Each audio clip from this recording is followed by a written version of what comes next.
Good evening. I'm the Divine Word Messenger.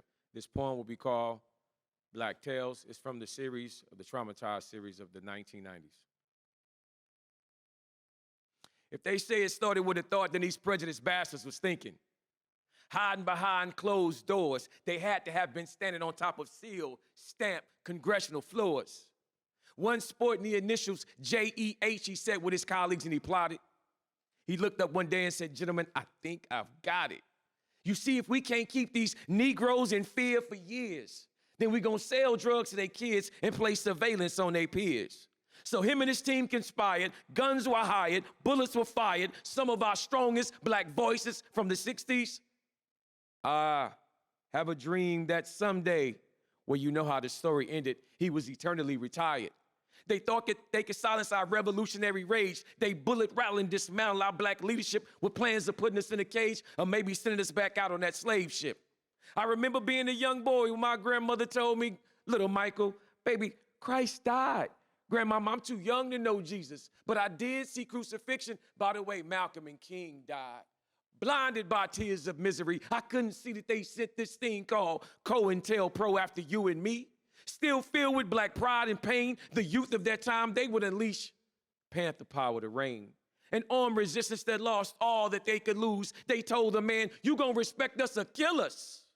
J. Edgar Hoover and his crew had to choose. So many brothers and sisters were jailed, bruised, or buried. Being a revolutionary got to be hella scary. All our armbands and demands still couldn't stop their genocidal infestation of lady heroin being shipped to every block in our black nation. All the fathers and the uncles and the cousins who were shipped off to Vietnam to drop bombs. Came home looking for her love to calm the storm. The 70s came in with economic opportunity and a chance for better black living. Blacks too blinded by integration during the Reagan era didn't see that the man had new farms for us to be revisiting. You see, affirmative actions with conspiracy plots had a whole lot of our uncles and fathers receiving 3 hots and a cot, and black mamas calling up Century 21 or Remax for burial plots. Every Sunday, crying and bereaved, black families filled our church seats while the 90s babies came out screaming thug life every time they hit the streets. Young juveniles running around having fits, busting shots. Y'all better duck, because they don't give a who they hit.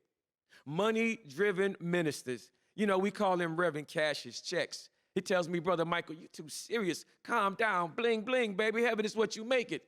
Till after Sister Jones, her little son Curtis, he just got 25 to life last week. I hope he can take it. You see, he was undereducated and now he's institutionalized. I got love for little Curtis because he did what he felt he had to do before he was tried, sentenced. Well, now little Curtis is convicted. You see, his mama had 5 kids on welfare, fearing every night she gonna be evicted. Lord, hold her heart while we hold her hand. Help to ease her tears, seeing her son locked away till he's an old man. Black life still goes on every day under this racial government with a whole lot of my peers living with correctional addresses as their permanent residences. I send out an eternal rest in peace to all those soldiers now laying resting and buried. May all their deeds from the 60s and 70s remain legendary.